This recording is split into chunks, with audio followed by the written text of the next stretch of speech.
Assalamualaikum warahmatullahi wabarakatuh. Ya, selamat malam Bunda Farid dan Mbak Umi yang telah hadir pertama kali ya di bangku pertama. Ya, Waalaikumsalam Mbak Umi.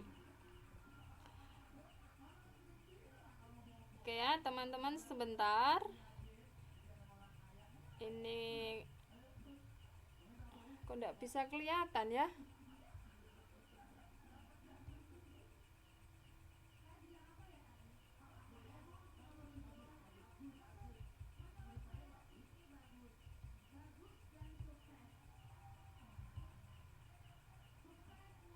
Bentar ya teman-teman ya, ini kok. Oh, ini baru loading.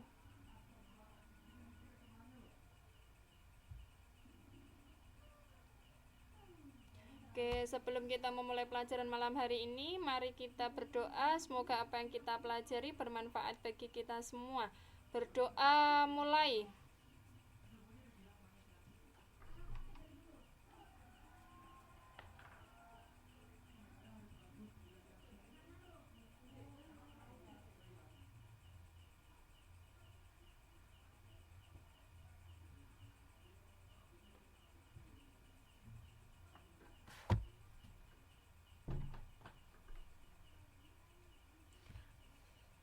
Berdoa selesai.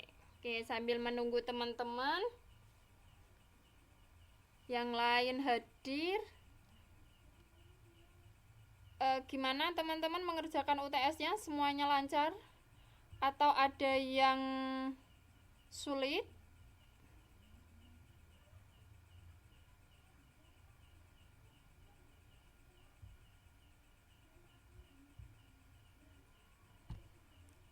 Oke, semuanya lancar ya Bunda Farid sama Mbak Umi ya UTS-nya.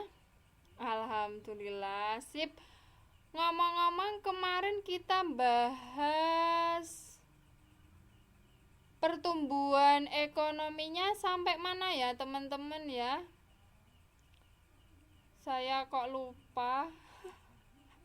Maaf ya teman-teman, karena minggu-minggu ini baik di kelas KPC maupun di sekolah ini di yang saya ajar itu baru persiapan ini ujian sekolah ya. Jadi mohon maaf jikalau malam ini saya lupa kemarin pelajarannya sampai mana.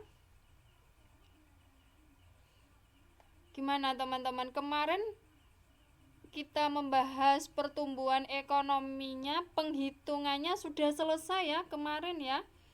Sudah selesai semua bahwa pertumbuhan ekonomi kemarin rumusnya adalah tahun.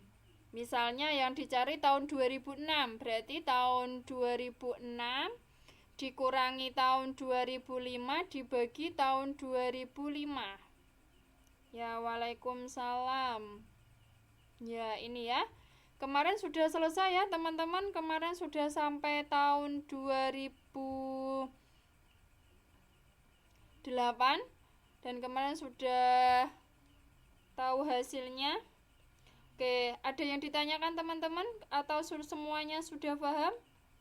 Kalau sudah paham, kita lanjutkan. Kalau kemarin masalah pertumbuhan ekonomi, sekarang kita lanjutkan ke pembangunan ekonomi. Nah, jadi kalau di pertumbuhan ekonomi itu yang kita hitung adalah dalam bentuk angka ya, dalam bentuk GDP atau GNP.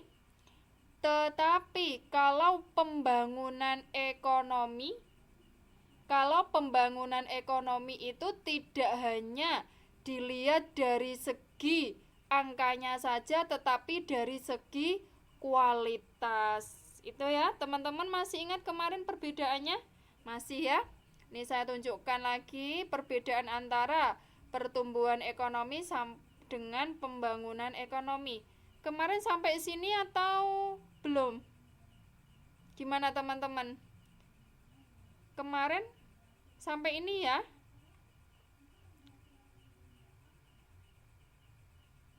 sampai perbedaan pertumbuhan ekonomi dan pembangunan ekonomi. Oke. Maaf teman-teman, saya benar-benar lupa kemarin sampai mana. Karena mungkin terlalu banyak soal-soal yang dibuat sampai lupa malam hari ini pertemuannya sampai mana. Oke. Kalau sampai sini saya refresh kembali ya pelajaran minggu lalu supaya teman-teman semakin paham. Di sini perbedaan antara pertumbuhan ekonomi dan pembangunan, namanya juga membangun. Berarti kalau membangun itu tidak hanya dalam bentuk fisik. Nah, itu ya. Tidak hanya dalam bentuk fisik, tetapi dari segi mentalnya juga. Nah, di sini sama. Di dalam suatu negara dalam membangun sebuah perekonomian ya. Dalam sebuah perekonomian ya tidak hanya secara fisik dalam bentuk angka, tetapi juga memperhatikan dalam bentuk kualitas. Nah, di sini perbedaan pertumbuhan dengan pembangunan. Kalau pertumbuhan ditandai dengan kenaikan GNP ya. Ya, selamat malam juga Mbak Cynthia. Kalau pertumbuhan ekonomi kemarin kita sudah pelajari itu ditandai GDP atau GNP, tetapi tidak disertai dengan perubahan struktur, hanya dalam bentuk kenaikan angka. Ya, kalau pertumbuhan ekonominya itu tahun sebelumnya dengan tahun sekarang itu mengalami kenaikan, ya berarti pertumbuhan ekonomi juga mengalami kenaikan. Itu jika dilihat dari pertumbuhan ekonomi. Tetapi kalau pembangunan ekonomi itu kenaikan GNP, kenaikan GDP itu harus disertai dengan perubahan struktur ekonomi.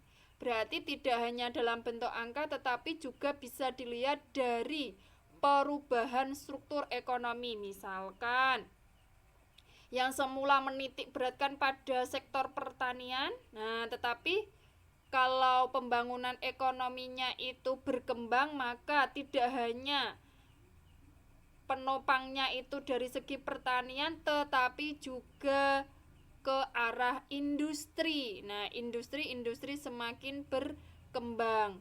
Kemudian kemarin tidak hanya dalam bentuk angka, tetapi juga dalam bentuk kualitas ya. Dalam bentuk kualitas, tidak hanya angka tetapi juga diimbangi dengan kualitas-kualitas SDM, sumber daya manusia. Kemudian yang kedua, kalau pertumbuhan ekonomi itu tidak memperhatikan tingkat pemerataan dan kesejahteraan. Nah, gini teman-teman. Kalau pertumbuhan ekonomi, misalkan tahun ini pertumbuhan ekonomi di Indonesia misalnya mencapai 6%.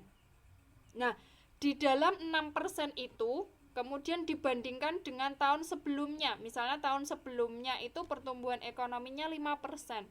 Oh, berarti antara tahun 2016 dengan tahun 2017 mengalami 1% kenaikan. Nah, misalnya seperti itu.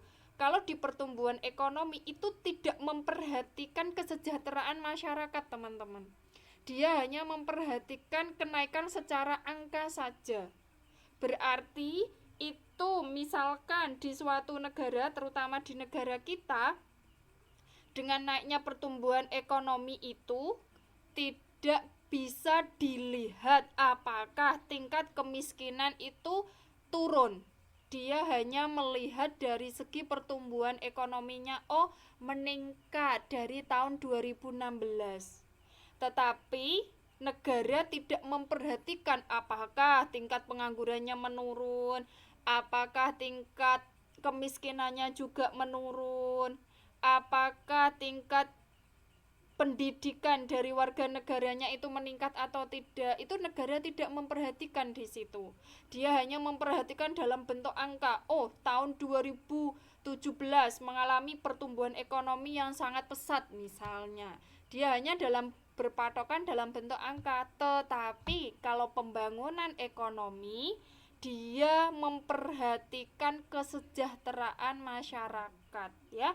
Tidak hanya dalam bentuk angka, tetapi di dalam pembangunan ekonomi di sini berhasil atau tidaknya itu dilihat dari kesejahteraan masyarakat. Apakah masyarakat itu pendapatannya mengalami peningkatan atau tidak ya, pendapatan per kapitanya. Tingkat kemiskinannya, oh tahun ini mengalami peningkatan, nah misalnya. Nah itu ya, pembangunan ekonomi itu dilihat dari tidak hanya dalam bentuk angka, tetapi juga diiringi dengan peningkatan kesejahteraan masyarakat. Misalnya usaha-usaha di Indonesia semakin berkembang sehingga banyak pengangguran yang terserap pekerjaan, ya, sehingga banyak masyarakat yang mendapatkan pekerjaan. Dengan masyarakat itu mendapatkan pekerjaan, maka pendapatan yang diperoleh juga meningkat. Nah, jadi kesejahteraan masyarakat itu jauh lebih baik. Nah, itu misalnya pembangunan ekonomi itu ya. Ya, waalaikumsalam Mbak Nur sama Mbak Putra ya, itu. Oke, sampai sini teman-teman paham ya perbedaan pertumbuhan ekonomi dengan pembangunan ekonomi? Kalau pembangunan ekonomi tidak hanya memperhatikan angkanya saja, tetapi juga kualitas. Oke. Jadi teman-teman harus bisa membedakan antara pertumbuhan dengan pembangunan. Oke, kalau sudah, saya lanjutkan ke slide berikutnya. Nah, di sini pembangunan ekonomi diarahkan untuk mencapai sasaran. Yang pertama adalah meningkatkan pendapatan dan penyediaan lapangan kerja. Karena di situ pembangunan itu memperhatikan kesejahteraan masyarakat, maka suatu negara jika ingin masyarakatnya sejahtera, maka harus bisa menyediakan lapangan pekerjaan yang seluas-luasnya. Maka dari itu, nah ini teman-teman. Ya, waalaikumsalam Mbak Aisyah. Maka dari itu di sini kemarin sudah saya ungkapkan ya, adanya kerjasama MEA, Masyarakat Ekonomi ASEAN. Itu memberikan kesempatan kepada negara-negara khususnya anggota ASEAN itu saling berinvestasi ya, saling berinvestasi atau menanamkan modalnya di negara-negara tujuan. Misalnya sekarang ini saya pernah mengungkapkan kondisi di daerah Jepara ya teman-teman, bahwa di daerah Jepara itu banyak investor-investor asing yang menanamkan modalnya di Jepara. Nah, itu memberikan kesempatan yang bagus untuk warga negara Jepara khususnya supaya bisa terserap oleh pekerjaan sehingga bisa mengurangi pengangguran. Nah, di sini pembangunan ekonomi itu diarahkan untuk meningkatkan pendapatan dan penyediaan lapangan kerja. Jadi, jika suatu negara itu ingin pembangunan ekonominya dikatakan berhasil, maka suatu negara itu harus bisa menyediakan lapangan pekerjaan ya, sehingga bisa mengurangi pengangguran. Kemudian kalau pengangguran itu bisa dikurangi, maka bisa meningkatkan pendapatan. Karena apa? Banyak tenaga kerja yang bisa bekerja.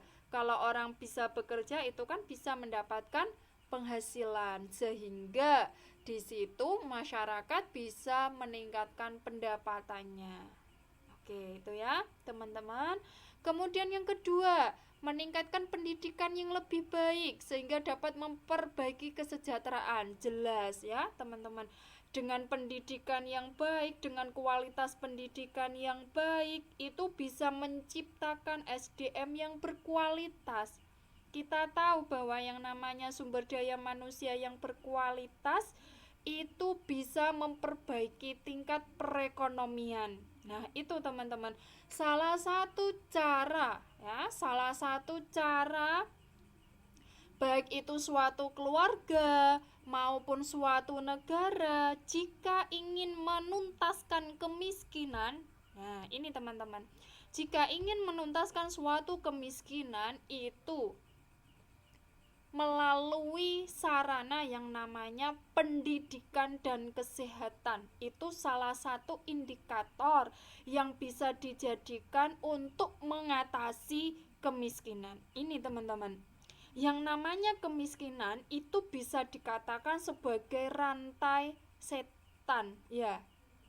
Ya. rantai kemiskinan. Namanya rantai kemiskinan. Kenapa dikatakan seperti itu? Misalnya saya ilustrasikan seperti ini. Misalnya suatu keluarga yang tidak mampu. Nah, suatu keluarga yang tidak mampu, kemudian tidak ada bantuan yang diberikan oleh pemerintah. Misalnya dalam bentuk beasiswa ataupun dalam bentuk bantuan yang lain yang diberikan kepada keluarga yang tidak mampu tersebut. Nah, kalau keluarga tersebut tidak mampu, itu kan berarti nanti tidak bisa menyekolahkan anaknya. Nah, sebagai akibatnya anaknya tidak bisa mengenyam pendidikan. Itu kan teman-teman, kalau misalnya suatu keluarga itu kondisi keluarganya miskin, kemudian tidak ada bantuan pemerintah, misalnya dalam bentuk beasiswa ataupun dalam bentuk jaminan kesehatan, itu kan nanti menurun kepada anaknya, sehingga keluarga tersebut tidak mampu untuk menyekolahkan anaknya, sehingga anak tersebut ya tidak bisa, ibaratnya pandai, pintar, karena dia tidak bisa mengenyam pendidikan. Kita tahu pendidikan kita ya butuh biaya, kan seperti itu teman-teman. Kemudian kalau anak itu dewasa, ya kan, kalau anak itu dewasa ya dia bekerja apa adanya, ya kan. Kalau dia bekerja apa adanya, maka dia tidak bisa memperoleh pendidikan atau penghasilan yang lebih tinggi. Ya, waalaikumsalam Mbak Aril. Dia tidak bisa memperoleh pendapatan karena dia pendidikannya rendah. Kemudian dia tidak bisa bersaing dengan orang lain yang mempunyai pendidikan yang tinggi. Akhirnya kan dia bekerja apa adanya. Kalau dia bekerja apa adanya, dia pun akan mendapatkan pendapatan yang apa adanya juga. Lah kan seperti itu. Kalau nanti anak tersebut berkeluarga, kemudian mempunyai anak, ya, kemudian mempunyai anaknya tidak bisa disekolahkan. Nah, kan akibatnya rantai kemiskinan itu tidak bisa diputus, sehingga ya akan terus menerus seperti itu. Tetapi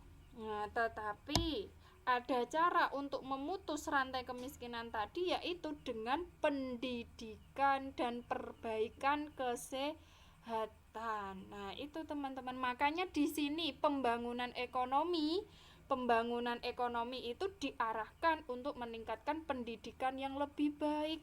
Karena dengan melalui pendidikan, orang itu bisa memperbaiki kehidupannya, orang bisa memperbaiki pola pikirnya, orang bisa mengembangkan pemikiran, usahanya, sehingga dia bisa berkembang. Nah, makanya ya, waalaikumsalam Mas Anto. Makanya negara kita sedang berusaha untuk memutuskan rantai kemiskinan tersebut. Sehingga dengan adanya banyak bantuan dalam bentuk beasiswa, kemudian ada bantuan jaminan kesehatan, sekarang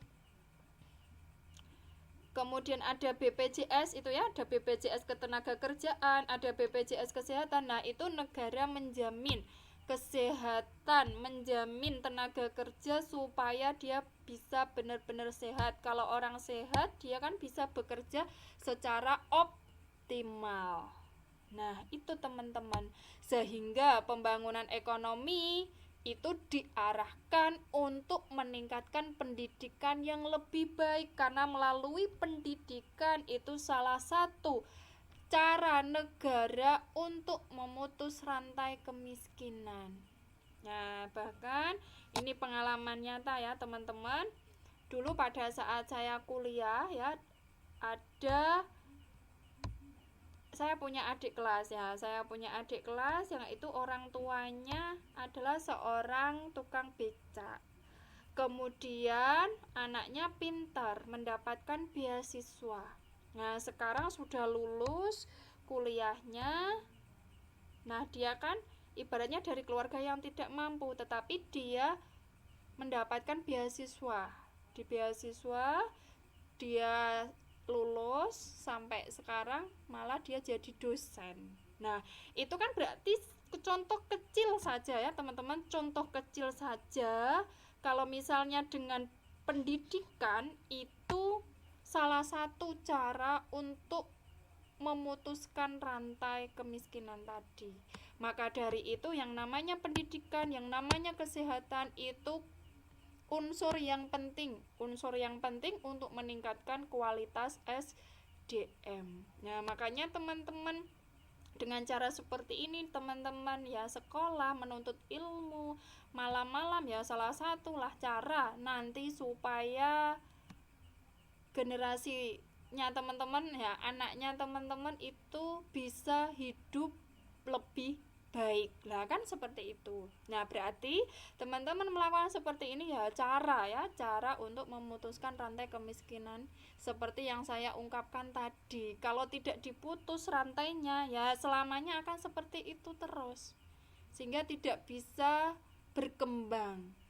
Nah kalau teman-teman bisa mengembangkan lewat pendidikan keterampilan ya insya Allah akan berubah. Iya Mas Anto ya seperti itu, dia kan muter terus tidak ada celah untuk berkembang. Karena kan kita hidup kan memang semuanya butuh biaya. Kalau tidak ada jaminan kesehatan, kalau tidak ada jaminan pendidikan, ya kualitas sumber daya manusia terutama di negara tidak bisa berkembang. Karena apa? Ya karena kita tahu kita tidak bisa memungkiri jumlah penduduk di negara kita sangat banyak, luar biasa ya, sangat banyak. Kalau tidak dikelola dengan bagus ya nanti dengan jumlah rakyat Indonesia yang besar kalau tidak dikelola dengan baik maka akan menimbulkan masalah tadi yang diungkapkan oleh Bunda Fari tadi, banyak kriminal, kebodohan di mana-mana. Tetapi kalau sumber daya manusia yang banyak tadi dikelola dengan bagus itu akan menunjang suatu negara menjadi negara maju. Nah, itu teman-teman. Makanya di sini salah satu sasaran pembangunan ekonomi itu meningkatkan pendidikan yang lebih baik. Nah, itu ilustrasi yang saya berikan bahwa sekarang ini suatu negara, khususnya negara kita, negara Indonesia sedang memutus rantai kemiskinan, yaitu tadi dengan bantuan jaminan kesehatan, dengan bantuan jaminan beasiswa atau bantuan pendidikan. Oke, sampai sini teman-teman ada yang ditanyakan? Nah, gini teman-teman, kalau pertumbuhan ekonomi bisa dinaikkan atau bisa meningkatkan pertumbuhan ekonomi ya bisa hanya beberapa tahun saja. Atau waktu yang dibutuhkan itu relatif singkat. Tetapi yang namanya pembangunan ekonomi dikatakan berhasil itu membutuhkan waktu yang lama, membutuhkan waktu bertahun-tahun. Ya kan? Kalau pertumbuhan ekonomi bisa dicapai hanya beberapa tahun. 2 tahun, 3 tahun bisa asal usaha yang dikembangkan di negara kita meningkat secara angka. Tetapi kalau pembangunan ekonomi menyangkut kualitas, menyangkut perubahan struktur, itu membutuhkan waktu yang lama, ya kan? Kalau dulu ibaratnya pemikiran masyarakat itu pendidikan itu masih tidak penting, ya.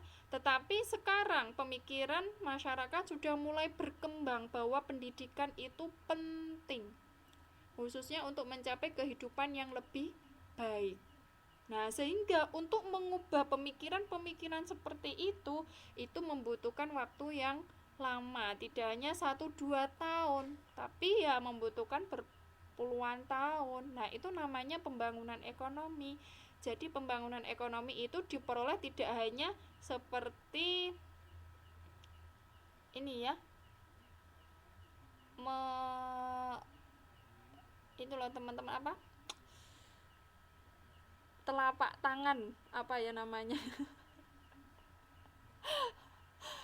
Intinya tidak hanya membutuhkan waktu 1-2 tahun, tetapi banyak tahun. Nah itu teman-teman, itu perbedaan antara pertumbuhan ekonomi dengan pembangunan ekonomi ya. Tidak semudah membalikkan telapak tangan. Ya benar-benar Bunda Farid, ya Allah. Ya ya ya. Itu ya teman-teman. Jadi pembangunan ekonomi itu membutuhkan waktu yang lama, membutuhkan waktu yang tidak bisa ditentukan untuk mengubah kehidupan suatu negara ke arah yang lebih baik.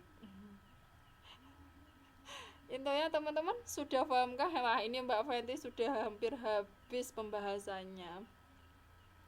Oke teman-teman, sampai sini paham ya perbedaan antara pertumbuhan ekonomi dengan pembangunan ekonomi. Oke, paham ya. Nah, ya. Kalau paham, saya ganti bab lagi. Ini kita kemarin masih membahas pertumbuhan ekonomi dengan pembangunan. Nah, ini sudah memasuki bab baru. Bab ketiga. Nah, bab ketiga, teman-teman. Kalau bab pertama kemarin kita belajar ketenaga kerjaan ya, ketenaga kerjaan, kemudian faktor-faktor penyebab pengangguran. Di bab kedua kita belajar pertumbuhan ekonomi. Sekarang di bab ketiga kita belajar APBN. Nah, teman-teman pasti sering mendengar yang namanya APBN. APBN dan APBD.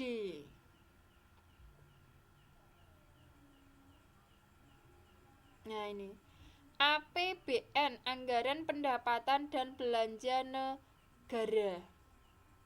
Pasti teman-teman setiap ya kalau mendengar berita itu pernah ya mendengar APBN, Anggaran Pendapatan dan Belanja Negara.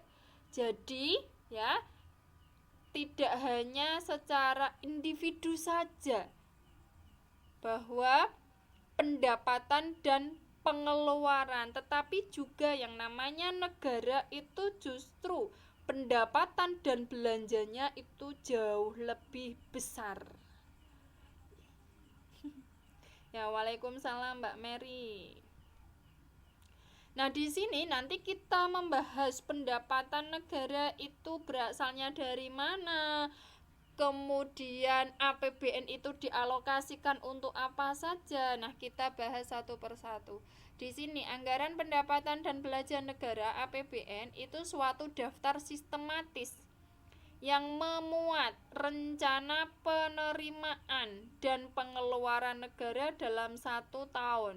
Ya, berarti dari kemarin yang kita bahas adalah rentang waktu 1 tahun ya, teman-teman, mulai dari pertumbuhan ekonomi dan sekarang masuk ke APBN juga rentang waktunya adalah 1 tahun. Ya, waalaikumsalam teman-teman semuanya. Di sini berarti memuat rencana penerimaan dan pengeluaran dalam waktu 1 tahun. Kita bahas yang pendapatan dulu. Di sini kita membahas fungsi APBN. Fungsi APBN yang pertama adalah fungsi alokasi. Di sini ndak Mas Anto, kalau APBN ya ndak hitung-hitungan lah. Nggak hitung-hitungan ya. Nanti kalau teman-teman semester 2 dari mulai masuk pertama kita ke hitung-hitungan, tapi nanti di semester 2 ini kan baru pertengahan. Jadi teman-teman nikmati saja ya, hitung-hitungannya nanti di belakangan. Kita nikmati saja tulisan. Nah, gitu ya. Oke, fungsi alokasi di sini APBN, yang namanya APBN itu mempunyai fungsi yang pertama, fungsi alokasi. Di sini fungsi alokasi itu anggaran negara diarahkan untuk mengurangi pengangguran dan pemborosan sumber daya untuk meningkatkan efisiensi dan efektivitas perekonomian.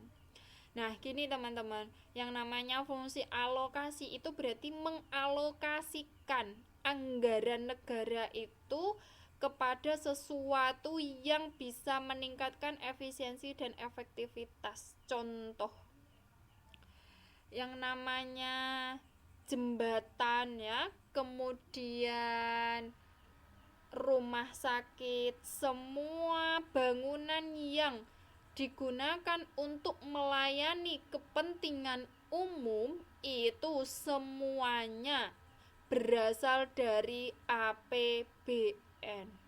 Karena apa? Karena salah satu fungsi APBN itu fungsi alokasi, mengalokasikan APBN itu untuk meningkatkan efisiensi dan efektivitas. Sehingga kan efisiensi berdaya guna. Ya bisa bermanfaat bagi kepentingan masyarakat. Di situ diarahkan untuk mengurangi pengangguran. Karena apa? Yang namanya pengangguran itu suatu masalah, teman-teman. Suatu masalah di negara yang harus segera diselesaikan. Makanya di situ sampai APBN itu dikeluarkan untuk mengurangi pengangguran. Ya seperti itu Mbak Fenty ya, kondisinya ya memang seperti itu. Karena namanya APBN tidak hanya 1-2 miliar tetapi triliunan, uang yang sangat banyak. Ya, waalaikumsalam Mbak Rara. Ya, triliunan yang memang itu digunakan untuk membiayai kegiatan seluruh masyarakat yang ada di negara. Ibaratnya itu apa ya teman-teman, ya semacam pendapatan teman-teman yang digunakan untuk memenuhi kebutuhan teman-teman selama sebulan. Nah itu diibaratkan ya namanya APBN itu ya digunakan untuk membiayai seluruh kegiatan yang dijalankan oleh pemerintah selama 1 tahun. Nah itu sama, di situ fungsi alokasi mengurangi pengangguran. Berarti dengan APBN yang dikeluarkan oleh negara itu misalnya dialokasikan untuk membangun jembatan, untuk membangun sarana prasarana, jembatan, jalan, rumah sakit, pokoknya berhubungan semuanya tentang kepentingan umum.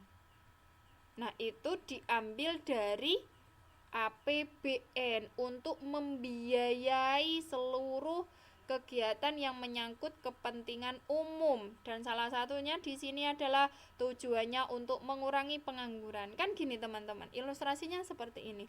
Kalau misalnya jembatan itu diperbaiki, fasilitas umum itu diperbaiki dengan sebaik-baiknya, maka orang-orang yang memiliki modal yang besar itu akan tergiur atau tertarik untuk menginvestasikan usahanya di daerah tersebut. Ya Mbak Aril, ya sama juga pendapatan yang dikelola kemudian nanti diberikan kepada masyarakat. Ibaratnya dari rakyat, oleh rakyat, dan untuk rakyat. Ya Mbak Aril, ya hampir samalah dengan kas yang itu nanti negara menerima, kemudian dari penerimaan itu dikeluarkan dalam bentuk belanja. Oke, saya ulangi kembali ya teman-teman, di sini fungsi alokasi. Misalnya tadi saya mengatakan alokasi di sini bisa untuk membangun yang namanya jembatan, bisa membangun jalan raya yang rusak, bisa membangun fasilitas umum. Kalau misalnya yang namanya transportasi, jalan itu diperbaiki secara optimal, itu kan bisa memperlancar arus transportasi. Nah, apabila suatu daerah tersebut jalannya bagus, kemudian fasilitas umum yang disediakan itu bagus, kan akan menarik investor untuk menanamkan modalnya di daerah tersebut. Karena dilihat dari jalannya itu saja sudah mempermudah transportasi. Kehidupan itu tidak bisa lepas yang namanya transportasi. Kalau fasilitas yang diberikan itu bagus, maka orang-orang yang memiliki modal yang besar akan menginvestasikan modalnya sehingga bisa membuka usaha. Dengan membuka usaha, maka bisa mengurangi pengangguran. Nah, itu teman-teman. Makanya di sini fungsi alokasi ditujukan untuk mengurangi pengangguran. Karena pengangguran itu salah satu masalah yang dihadapi oleh suatu negara yang harus diselesaikan. Sehingga APBN diarahkan untuk mengurangi pengangguran dengan cara tadi, memperbaiki jalan yang rusak, menyediakan fasilitas umum. Apalagi namanya jalan, teman-teman. Jalan kalau diperbaiki dengan bagus, arus transportasi, arus lalu lintas itu akan berjalan dengan baik, tidak ada acara macet-macet. Nah, itu ya lancar seperti jalan tol. Nah, itu kan teman-teman. Makanya sekarang Bapak itu Jokowi ya, Pak Jokowi membangun MRT ya, MRT di daerah Jakarta. Karena apa? Di daerah Jakarta kan sangat potensial industrinya, usaha-usahanya berpusat di daerah Jakarta. Kalau transportasinya diperbaiki, maka akan memperbesar tingkat investasi, akan memperbesar penanaman modalnya di daerah Jakarta, sehingga acara macet-macetnya bisa diatasi dengan baik. Makanya salah satu caranya Bapak Jokowi untuk memperbaiki kemacetan adalah dengan membangun MRT. Nah, diharapkan dengan dibangunnya MRT tersebut bisa memperlancar arus transportasi. Kalau arus transportasinya lancar, maka perekonomian juga lancar karena semuanya tergantung pada transportasi ya. Oke, sampai sini teman-teman paham fungsi alokasi? Paham ya dari apa yang saya ilustrasikan tadi? Ya, oke. Kemudian yang kedua, fungsi distribusi. Fungsi distribusi di sini adalah kebijakan anggaran negara harus memperhatikan rasa keadilan. Nah, makanya di sini teman-teman, fungsi distribusi di situ memperhatikan rasa keadilan. Sekarang yang mendapatkan beasiswa tidak hanya orang-orang yang anaknya orang-orang kaya. Nah, kan tidak hanya itu. Sekarang malah justru beasiswa-beasiswa yang diberikan oleh negara itu dialokasikan bagi siswa-siswa yang pintar tetapi berasal dari orang yang secara ekonomi kurang mampu. Itu kan ya teman-teman di situ. Fungsi distribusi berarti memperhatikan rasa keadilan. Nah, di sini sekarang ini itu kan yang mendapatkan beasiswa tidak hanya anaknya orang-orang kaya, tidak hanya memperhatikan dia anaknya siapa, tetapi sekarang pintar, anaknya pintar, kemudian ada keinginan untuk sekolah, tingkat belajarnya tinggi, tidak memperhatikan dia berasal dari mana, terutama malah dialokasikan kepada orang-orang yang memang kurang mampu, tetapi secara kemampuan dia memiliki kemampuan yang lebih. Nah, di situ salah satu fungsi distribusi penggunaan APBN. Iya, gimana Mbak Fenty? Kan rasanya luar biasa, ibarat kita pintar itu dihargai oleh pemerintah, kan seperti itu. Kalau kita merasa dihargai, maka kita akan bisa menunjukkan kemampuan kita untuk mengabdikan kepada negara, kan seperti itu teman-teman. Misalkan banyak mahasiswa-mahasiswa dari negara kita yang mendapatkan beasiswa ke luar negeri. Lah, diharapkan dengan mahasiswa-mahasiswa tadi yang mendapatkan beasiswa ke luar negeri, mereka pinter di sana, diharapkan negara kita itu mahasiswa yang belajar dari luar negeri itu kembali ke negara kita untuk membangun negara kita menjadi lebih bagus, menjadi lebih baik. Iya Mbak Fenty, maka dari itu di sini salah satu fungsi distribusi itu memperhatikan rasa keadilan. Apalagi sekarang negara sudah memperhatikan anak-anak yang pintar yang berasal dari kurang mampu diutamakan untuk mendapatkan bantuan beasiswa. Kalau nanti program pemerintah itu berhasil, orang-orang yang mendapatkan beasiswa dari luar negeri kan mereka mendapatkan ilmu yang lebih di luar negeri. Lah, kalau mereka kembali diharapkan mereka mengabdikan diri kepada negara dan membantu masyarakat untuk sama-sama kualitasnya dijaga. perbaiki, kan seperti itu teman-teman. Nah, jadi fungsi distribusi itu harus memperhatikan rasa keadilan. Salah satu caranya tadi yaitu memberikan bantuan beasiswa kepada anak-anak yang tidak mampu tetapi dia secara kemampuan bisa.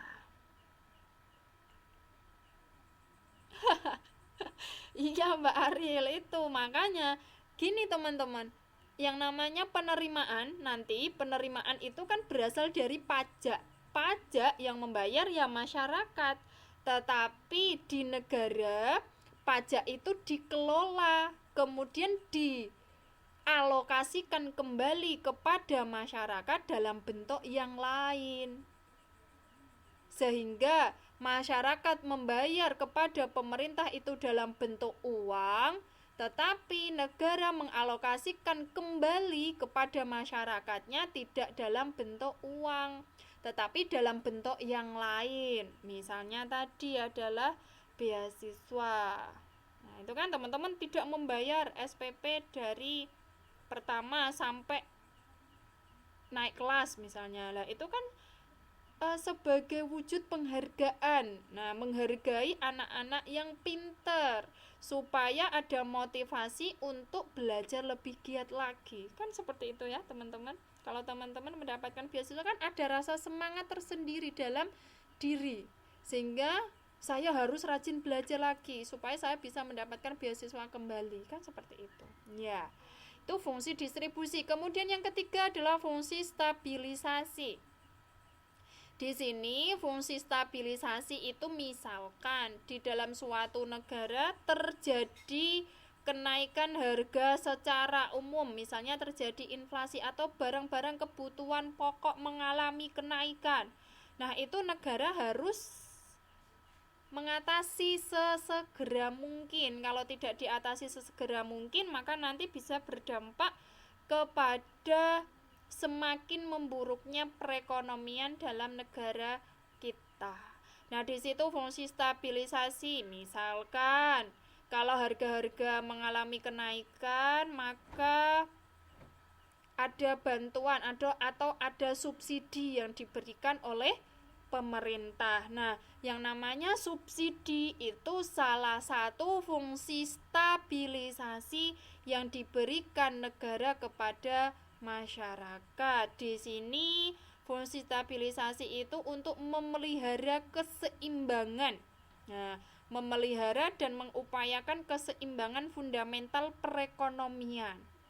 Jadi perekonomian itu harus dijaga secara seimbang dan keseluruhan. Karena apa? Yang namanya perekonomian itu kan kebutuhan pokok masyarakat ya, yang setiap hari masyarakat harus memenuhi, wajib memenuhi. Kalau negara tidak ikut campur ya nanti yang kaya semakin kaya, yang miskin semakin miskin. Yang miskin semakin tidak berdaya, tidak bisa memenuhi kebutuhan. Sehingga fungsi stabilisasi di sini, misalnya suatu negara itu memberikan subsidi kepada rakyat Indonesia. Misalnya saja subsidi BBM, subsidi LPG, BBM. Ya, sekarang saya berbicara BBM. Yang namanya BBM itu kan sebagai bahan bakar transportasi, kan itu ya teman-teman. Transportasi, saya tadi sudah mengungkapkan transportasi tidak bisa dilepaskan dari masyarakat. Kalau BBM itu mengalami kenaikan, itu pasti dampaknya kepada harga-harga kebutuhan pokok. Ya kan teman-teman? Ya, waalaikumsalam Mbak Alma. BBM kalau mengalami kenaikan pasti nanti dampaknya adalah kebutuhan pokok juga mengalami kenaikan. Kenapa demikian? Karena misalnya di daerah yang menghasilkan beras yang sangat banyak di mana teman-teman? Di Purwokerto atau di mana? Misalnya saya contohkan di Purwokerto, misalnya di Purwokerto menghasilkan beras, dia sebagai daerah penghasil beras. Kemudian di daerah, misalnya di daerah mana ya, Jepara misalnya, di daerah Jepara sedang membutuhkan beras. Nah, jadi untuk menyediakan beras di daerah Jepara itu kan membutuhkan alat transportasi untuk mengangkut. Nah, ya kan Mas Anto, untuk mengangkut beras dari daerah Purwokerto didistribusikan ke daerah Jepara. Lah kalau angkutnya, biaya angkutnya itu mahal, otomatis nanti akan dibebankan kepada harga beras nanti diecerkan kepada masyarakat. Nah, itu contoh kecil saja jika harga BBM akan mengalami kenaikan. Secara otomatis nanti kebutuhan pokok masyarakat juga mengalami kenaikan. Karena semuanya membutuhkan transportasi, pendistribusian barang dari daerah penghasil kepada daerah yang membutuhkan itu membutuhkan transportasi. Kalau transportasinya mengalami kenaikan biayanya, ya nanti dampaknya bisa kepada kebutuhan pokok. Sehingga untuk mengantisipasi seperti itu, negara kita memberikan subsidi kepada masyarakat supaya masyarakat masih tetap bisa memenuhi kebutuhan pokoknya. Nah, itu teman-teman. Sampai sini fungsi APBN 3 fungsi ada yang ditanyakan atau teman-teman paham? Tadi fungsi alokasi mengurangi pengangguran, ya, alokasi misalnya dialokasikan kepada fasilitas-fasilitas umum yang digunakan untuk masyarakat, ya, melayani kepentingan masyarakat. Kemudian di situ fungsi distribusi. Nah, fungsi distribusi itu harus memperhatikan rasa keadilan, tidak hanya orang-orang kaya saja yang menikmati, tetapi juga orang-orang yang kurang mampu itu mempunyai peranan yang sama untuk bisa menikmati anggaran APBN, tetapi dalam bentuk yang lain. Tadi saya contohkan adalah bantuan beasiswa. Nah, iya. Kemudian yang ketiga adalah fungsi stabilisasi tadi. Misalnya dalam bentuk subsidi. Kalau misalnya tidak disubsidi oleh negara, maka BBM akan mengalami kenaikan. Kalau BBM mengalami kenaikan, dampaknya kebutuhan pokok meningkat. Kalau kebutuhan pokok meningkat tidak diiringi dengan pendapatan masyarakat yang meningkat, akibatnya masyarakat akan kesulitan untuk memenuhi kebutuhannya. Karena apa? Karena penghasilannya tidak sesuai dengan harga kebutuhan pokok. Ya, nanti yang semakin menderita adalah rakyatnya, khususnya rakyat-rakyat yang memang pendapatannya kecil. Kan seperti itu teman-teman. Kalau rasakan saja teman-teman, misalkan kebutuhan pokok di dalam pasar, ya, di dalam pasar kebutuhan pokok itu meningkat. Kalau gajinya teman-teman tidak meningkat, itu kan rasanya teman-teman memegang uang 100.000, itu kan tidak ada nilainya, tidak berharga uang tersebut, sehingga nilai uang yang teman-teman pegang itu semakin tidak bernilai, tidak cukup untuk memenuhi kebutuhan, sehingga nanti dampaknya hutang, ya, bisa meningkatkan utang di mana-mana. Kebutuhan pokok tidak terpenuhi, utang di mana-mana, maka masyarakat nanti yang akan menderita. Lah, seperti itulah teman-teman, bagaimana APBN itu memiliki fungsi yang sangat penting di dalam suatu negara. Makanya kalau misalnya ada pejabat-pejabat yang korupsi terutama di APBN itu, kok mereka tidak berpikir sampai kesejahteraan masyarakatnya, karena dari APBN itulah masyarakat itu bisa terpenuhi kebutuhannya, kan seperti itu. Itu ya teman-teman, itu baru fungsi yang ketiga. Sekarang kita lanjutkan fungsi yang lain supaya teman-teman APBN itu dialokasikan dalam kegiatan seperti ini. Kemudian yang selanjutnya yang keempat, teman-teman, fungsi otorisasi. Di sini anggaran negara menjadi dasar untuk melaksanakan pendapatan dan belanja pada tahun yang bersangkutan. Dengan demikian, pembelanjaan atau pendapatan dapat dipertanggungjawabkan kepada rakyat. Nah, tadi teman-teman, yang namanya APBN, penerimaan negara itu berasal dari rakyat. Itu berarti negara memiliki pendapatan yang asalnya itu dari rakyat.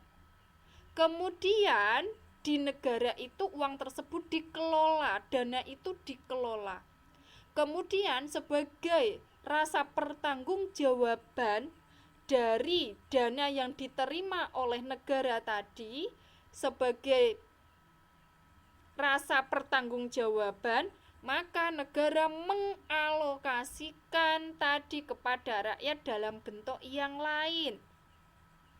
Misalnya tadi adalah transportasi umum, kemudian fasilitas umum, jaminan kesehatan, beasiswa. Lah, itu sebagai wujud pertanggungjawaban pemerintah kepada rakyatnya dengan pendapatan yang diterima dari rakyatnya. Kan rakyat membayar pajak kepada pemerintah. Itu sebagai penerimaan negara. Lah, di negara uang tersebut dikelola, kemudian dialokasikan kepada rakyat sebagai pertanggungjawaban atas dana yang diterima dari rakyat. Nah, itu ya teman-teman, fungsi otorisasi itu sebagai APBN itu sebagai perwujudan pertanggungjawaban dana yang dikelola untuk dialokasikan kepada rakyat, tetapi dalam bentuk yang lain, tidak dalam bentuk uang gelondongan, tetapi dalam bentuk fasilitas-fasilitas yang nantinya bisa digunakan rakyat untuk memenuhi kebutuhannya. Nah, itu teman-teman. Kemudian di situ fungsi perencanaan. Nah, di sini fungsi perencanaan itu menjadi pedoman untuk merencanakan kegiatan pada tahun tersebut. Namanya APBN itu belanja negara, itu bisa bermacam-macam belanjanya. Yang namanya pegawai PNS, ya itu teman-teman, PNS, pegawai negeri sipil, itu kan gajinya dari negara. Lah, gaji pegawai-pegawai PNS itu ya memang diambil dari APBN. Makanya teman-teman kalau melihat berita di televisi, misalnya pengangkatan PNS berapa ribu orang, ya itu sudah disesuaikan dengan rencana atau disesuaikan dengan anggaran yang dimiliki oleh negara. Seperti itu teman-teman, PNS itu ya gajinya dari negara. Berarti kalau merekrut PNS ya, calon PNS itu ya memang harus disesuaikan dengan dana yang dimiliki oleh negara. Jangan sampai merekrut besar-besaran tetapi dananya tidak ada, yang nanti akibatnya malah hutang. Negara akan hutang. Nah, makanya di sini sebagai fungsi perencanaan. Jadi semua belanja yang nantinya akan dikeluarkan oleh negara itu sebelumnya sudah dirancang. Teman-teman pasti pernah mendengar yang namanya RAPBN. Nah, rancangan anggaran pendapatan dan belanja negara. Itu presiden dengan DPR itu menyusun anggaran selama 1 tahun itu, nanti yang dikeluarkan itu apa saja direncanakan. Lah, nanti kalau sudah disetujui, maka APBN itulah yang dilaksanakan untuk membiayai seluruh kegiatan yang berhubungan dengan kesejahteraan rakyatnya. Nah, itu ya teman-teman. Di situ maksud dari fungsi perencanaan. Jadi sebelumnya itu sudah direncanakan, sudah dibuat reng-rengannya, sudah dibuat rancangannya. Nanti kalau sudah disetujui, ya semua dana yang dikeluarkan itu sesuai dengan anggaran yang direncanakan. Jadi teman-teman kalau misalnya sebelum berbelanja harus ditulis terlebih dahulu kebutuhannya apa-apa, disesuaikan dengan pendapatannya teman-teman. Lah nanti pada saat melaksanakan pembelanjaan itu teman-teman belanja sesuai dengan anggaran, sehingga teman-teman bisa meminimalisasi utang. Nah, kan seperti itu. Itu teman-teman kondisi contoh ya. Contoh kecil APBN dilaksanakan ya, seperti teman-teman itu merencanakan pembelanjaan setiap bulan. Iya Bunda Fari tadi ya, untuk mengurangi pemborosan, seperti fungsi alokasi tadi untuk mengurangi pemborosan. Jadi semua dana yang diterima oleh negara itu dialokasikan sesuai dengan rencana, sesuai dengan rancangan yang dibuat sebelum APBN itu disahkan. Gitu ya teman-teman. Kemudian yang keenam, fungsi pengawasan. Anggaran negara harus menjadi pedoman untuk menilai apakah kegiatan penyelenggaraan pemerintah negara itu sesuai dengan ketentuan yang telah ditetapkan atau tidak. Nah, di situ sesuai dengan yang dianggarkan atau tidak. Kalau misalnya dana yang dikeluarkan tidak sesuai dengan RAPBN yang sudah direncanakan sebelumnya, itu kan memerlukan tanda tanya yang sangat besar. Dananya dialokasikan untuk apa? Nah, di situ kan teman-teman, kalau misalnya pembelanjaan itu tidak sesuai dengan rencana yang telah dibuat sebelumnya, itu kan karena apa? Karena tidak hanya 1-2 miliar ya teman-teman, triliunan dalam mengelola APBN. Lah kalau tidak sesuai dengan yang direncanakan, itu kan menimbulkan pertanyaan yang besar. Dananya dikemanakan? Nah, itu fungsi pengawasan. Oke, sampai sini teman-teman paham APBN?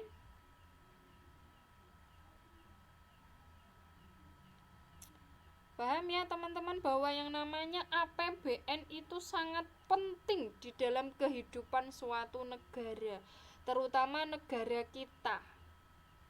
APBN itu ya untuk membiayai seluruh kegiatan yang akan dilaksanakan oleh negara selama 1 tahun. Oke, di sini tadi APBN adalah anggaran pendapatan, maka sumber-sumber pendapatan negara itu apa saja? Nah, di sini sumber-sumber pendapatan negara berasal dari 2, yaitu penerimaan dalam negeri dan hibah. Teman-teman sudah tahu hibah? Hibah itu apa? Hibah berarti sumber-sumber pendapatan negara itu termasuk hibah. Hibah itu apa? Teman-teman ada yang tahu hibah?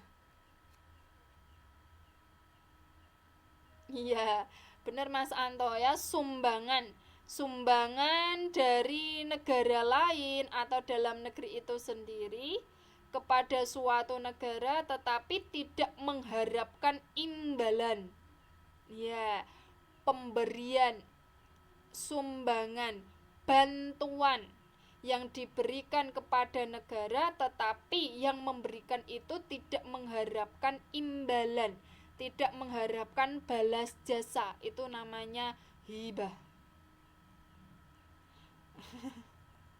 Sodako ya, istilah kecilnya ya, sodako. Seperti pernah negara Jepang ya teman-teman, kalau beritanya pernah menghibahkan kereta api kepada negara kita.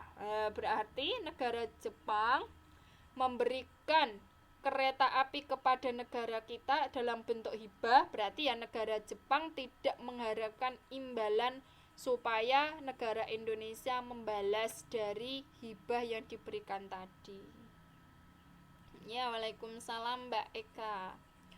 Oke, itu yang namanya hibah. Sekarang penerimaan dalam negeri lah. Penerimaan dalam negeri itu berasal dari apa saja? Nah, ini penerimaan dalam negeri itu berasal dari penerimaan dari pajak. penerimaan dari pajak. Nah, teman-teman sudah belajar pajak. Pajak itu ada macam-macam ya. Ada pajak penghasilan, ada pajak bumi dan bangunan, ada pajak macam-macam ya teman-teman ya. Ada pajak bumi bangunan, penghasilan, PPN, kemudian pajak barang mewah. Nah, semuanya dalam bentuk pajak. Yang namanya pajak itu masuk ke dalam APBN, ke dalam penerimaan negara. Bahkan pajak itu salah satu sumber negara terbesar, itu berasal dari pajak loh teman-teman. Itu semua asalnya dari teman-teman semua. Nanti uangnya dikelola kemudian dialokasikan kepada teman-teman kemudian. Kalau penerimaan bukan pajak, misalnya apa teman-teman? Penerimaan bukan pajak.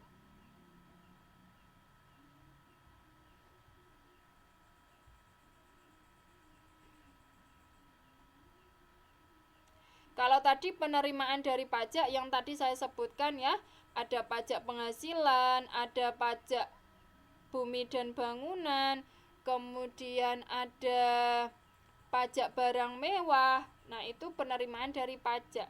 Kalau penerimaan bukan pajak, misalnya adalah tadi teman-teman, hibah ya. Hibah berarti penerimaan bukan pajak. Oke. Devisa berarti masuknya kemana teman-teman? Devisa penerimaan dari pajak atau penerimaan bukan pajak?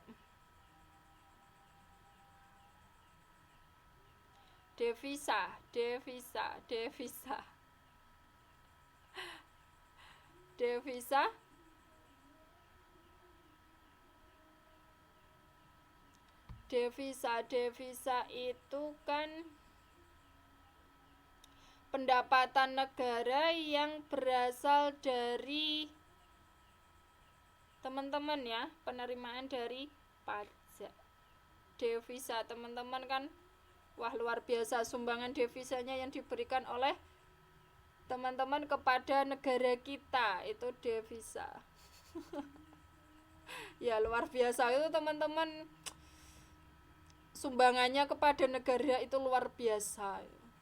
Berarti teman-teman itu salah satu apa ya, mempunyai peranan yang sangat besar lah bagi penerimaan negara. Luar biasa jasanya teman-teman kepada negara, itu luar biasa ya. Tuh penerimaan dalam negeri ya, berasal dari penerimaan dari pajak dan penerimaan bukan pajak. Sekarang ada penerimaan, pasti ada pengeluaran. Nah, itu kan bagi gini Mbak Dede, bagi teman-teman yang misalnya ada berpikiran seperti Mbak Dede, itu berarti orang-orang yang tidak mengerti akan tidak mengerti pengetahuan yang luas.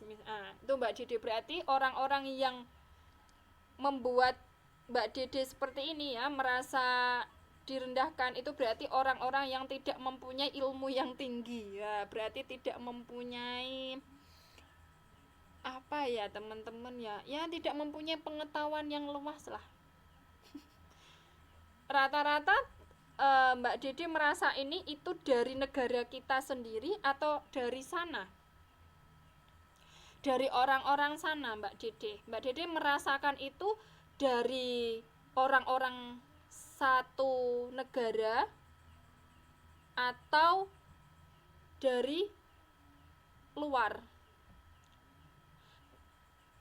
Gini saja teman-teman, nah terutama kan orang kita sendiri ya kan, orang kita sendiri. Anggap saja orang-orang yang merendahkan teman-teman seperti itu adalah orang-orang yang tidak punya ilmu yang tinggi. Itu aja. Karena apa lah? Karena kan teman-teman itu merupakan salah satu peran ya, salah satu penyumbang negara dalam bentuk devisa. Iya Mbak Didi, makanya kalau misalnya teman-teman ada yang merasa seperti itu, ya anggap saja orang-orang yang memperlakukan teman-teman seperti itu adalah orang-orang yang tidak punya ilmu yang tinggi. Nah gitu aja. Karena apa?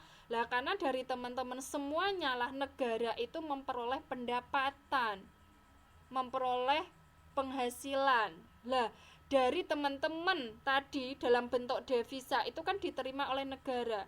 Lah negara bisa mendirikan rumah sakit, bisa membantu masyarakat yang kurang mampu, bisa membangun jembatan, jalan raya, kan atas dasar juga uang atau devisa yang dibayarkan teman-teman kepada negara. Nah kan seperti itu, berarti orang-orang yang memperlakukan teman-teman seperti itu adalah orang-orang yang tidak mempunyai ilmu yang tinggi. Gitu aja teman-teman. Nggak usah misalnya merasa merasa tersingkirkan, ya jangan pernah berpikir seperti itu, karena dari teman-teman lah negara kita memiliki penghasilan dalam bentuk devisa, dalam bentuk penerimaan. Sehingga kalau orang berpikir seperti itu tidak menghargai, ya berarti dia tidak memiliki pengetahuan yang luas akan hal itu. Gitu aja teman-teman. Nggak usah ambil pusing dengan pemikiran yang tidak begitu penting. Ya kan? Lah kalau Mbak Dede sudah tahu peranannya teman-teman kepada negara, berarti kan merasa malah, oh saya justru orang-orang yang bisa menyumbangkan, mempunyai peran penting kepada negara kita, negara Indonesia. Gitu aja, berarti teman-teman itu harus memiliki pemikiran, saya adalah orang yang mempunyai peranan penting untuk membantu negara kita dalam memperoleh penghasilan. Nah, gitu aja. Teman-teman berpikirnya harus itu aja, enggak usah memikirkan hal-hal yang tidak penting. Nah, gitu aja ya, teman-teman. Oke. Ya, Mas Anto ya. Dan juga ditambah, teman-teman kan berarti plus SDM-nya plus tidak hanya sebagai TKI, tetapi juga teman-teman belajar. Nah, nanti bisa menjadi bekal kalau teman-teman kembali ke negara kita, kembali ke negara asal, kembali ke daerahnya masing-masing, bisa menyumbangkan keterampilannya, bisa menyumbangkan idenya, bisa menyumbangkan pengalamannya untuk mengembangkan daerah asalnya teman-teman. Lah, kalau di negara kita kan tidak semuanya pinter bahasa Mandarin. Nah, berarti kalau teman-teman kan punya keterampilan yang lebih, yaitu bahasa Mandarin. Nah, itu berarti teman-teman mempunyai kemampuan yang lebih yang tidak dimiliki orang lain. Contohnya saja saya adalah orang yang tidak bisa Mandarin, menguasai Mandarin. Lah berarti kan kalau saya dibandingkan teman-teman, ya teman-teman mempunyai kemampuan yang lebih. Kan seperti itu. Hanya saja teman-teman sekarang ini baru mengenyam pendidikan, tetapi kalau dilihat dari keterampilan itu kan teman-teman mempunyai keterampilan yang lebih jika dibandingkan dengan saya. Lah gitu aja teman-teman, berarti punya kemampuan yang lebih yang tidak dimiliki oleh orang lain. Nah berarti kan punya nilai plus. Nah, ya mesti Bunda Farid pinter ya bahasa Mandarinnya. Sama siapa, Pak Alan ya, sama Pak Alan. Oke, itu tadi ya bahasan yang disampaikan oleh Mbak Dede. Gitu aja. Kemudian di sini kita membahas belanja negara. Belanja negara, kalau ada penerimaan pasti juga belanja negara. Belanja negara di sini dibagi menjadi dua, belanja pemerintah pusat dan belanja daerah. Di sini salah satu contoh belanja pemerintah pusat Yang saya sampaikan tadi adalah misalnya biaya pegawai atau pegawai negeri sipil PNS. Biaya yang gajinya para pegawai negeri sipil itu diambil dari APBN. Kemudian selain biaya pegawai ya, gajinya pegawai, selain itu untuk membiayai infrastruktur. Misalnya untuk membiayai infrastruktur di dalam suatu daerah itu juga diambil dari APBN. Oke ya teman-teman, kalau di sini nanti belanja daerah kita masuknya ke APBD. Kalau belanja pemerintah pusat tadi yang saya sebutkan, misalnya gaji pegawai, kemudian pembiayaan infrastruktur, kemudian lagi subsidi yang diberikan oleh pemerintah. Itu juga sebagai wujud pengeluaran yang dikeluarkan dari APBN. Nah, berarti subsidi itu juga diambil dari APBN. Jadi BBM itu aslinya teman-teman, kalau misalnya tidak mendapatkan subsidi dari negara, harganya bisa mencapai puluhan ribu. Ngomong-ngomong, kalau di sana harga BBM berapa ya teman-teman? Kalau misalnya dalam bentuk rupiah, kalau dirupiahkan 1 liter itu berapa teman-teman?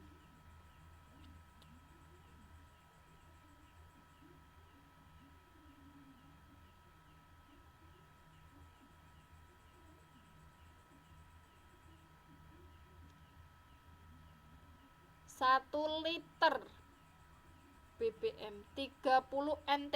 Kalau dalam bentuk rupiah berapa mas? Dalam bentuk rupiah berapa rupiah kah? 30 NT itu 1 liter. Kalau dalam bentuk rupiah berapa? Kalau di sini kan 8.000, 9.000. Kalau dalam bentuk rupiah 30 NT itu berapa?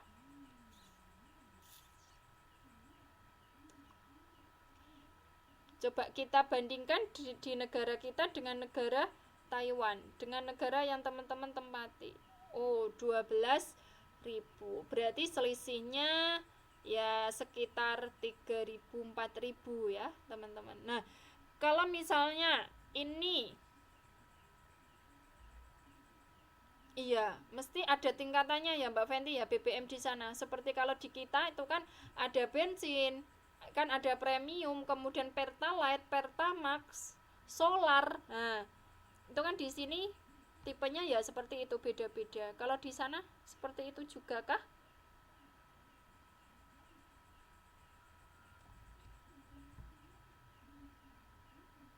Oh, sama.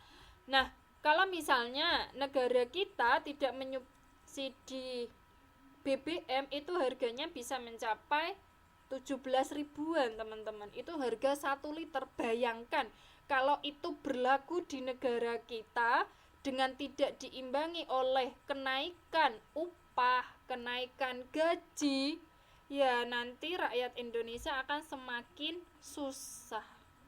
Tadi sudah saya katakan yang namanya transportasi tidak bisa dipisahkan dalam kehidupan masyarakat. Lah kalau misalnya BBM itu tidak disubsidi, maka harganya bisa mencapai 17.000. Kalau tidak diimbangi dengan kenaikan upah, dengan kenaikan gaji, maka akan menimbulkan masalah yang lebih buruk lagi, yaitu kenaikan harga semakin mahal, kebutuhan pokok semakin mahal.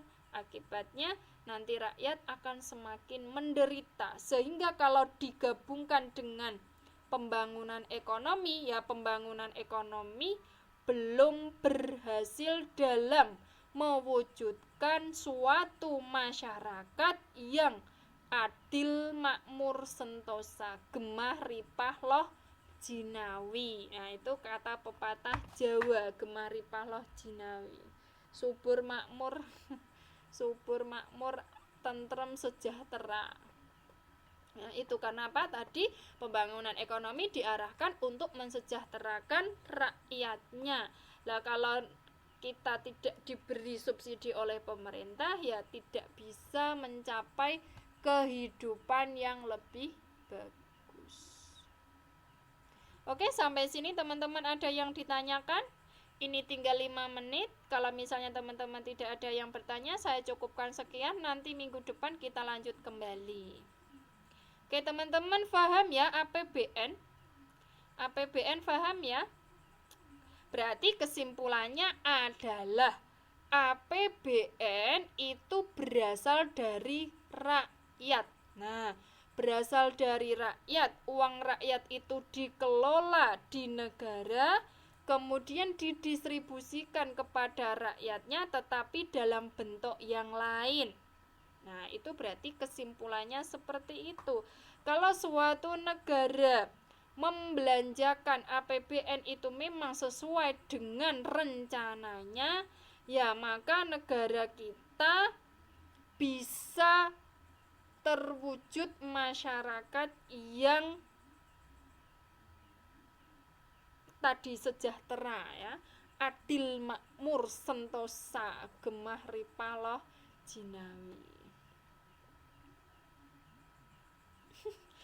Ya mungkin itu Mbak Umi, mungkin kuotanya ya mungkin terlalu penuh. Nggak tahu kemarin katanya kok ada perbaikan fisik, tapi kok sampai sekarang kalau teman-teman mau masuk, kalau kuotanya banyak kok sulit untuk masuk lagi. Ya enggak apa-apa, nanti kan bisa mendengar rekamannya. Ya Bunda Farid, dari rakyat, oleh rakyat, untuk rakyat. Itu kalau memang APBN itu benar-benar dijalankan sesuai dengan rencana yang ditentukan sebelumnya. Kalau APBN itu memang dijalankan sesuai dengan rencana, maka semua rakyat pasti bisa menikmati dari uang yang dikeluarkan kepada negara. Tapi ya kita kembali lagi lah bagaimana pemerintah dalam mengelolanya. Itu saja ya teman-teman. Terima kasih. Ada yang ditanyakan dari teman-teman semuanya? Oke, kalau tidak ada, saya cukupkan malam hari ini. Oke, berarti semuanya sudah paham ya. Semuanya sudah paham. Saya cukupkan sekian. Kita belajar APBN hari ini berarti bisa memberikan pengetahuan pada kita. Ternyata kita sebagai rakyat itu sudah menyumbangkan menyumbangkan kepada negara dalam bentuk pajak. Kemudian pajak dikelola, dialokasikan kepada rakyat kembali dalam bentuk yang lain. Nah, jadi kita sebagai rakyat yang baik, kita harus taat pajak atau wajib membayar pajak. Toh nanti hasilnya pun akan kembali kepada kita. Itu ya teman-teman pembelajaran malam hari ini. Semoga ilmu pengetahuan kita semakin bertambah. Semoga kita juga semakin cinta dengan negara kita. Meskipun teman-teman yang ada di sana di negara orang lain, tetapi saya harapkan teman-teman hatinya tetap di negara kita. Itu ya teman-teman ya. Tetap di negara Indonesia sampai kapanpun. Nah, jiwa-jiwa nasionalisme dari teman-teman tetap terjaga meskipun teman-teman di negeri orang. Itu ya teman-teman. Terima kasih atas segala perhatiannya, antusiasnya. Semoga minggu depan kita bisa dipertemukan kembali. Ada kurang lebihnya saya mohon maaf. Assalamualaikum warahmatullahi wabarakatuh.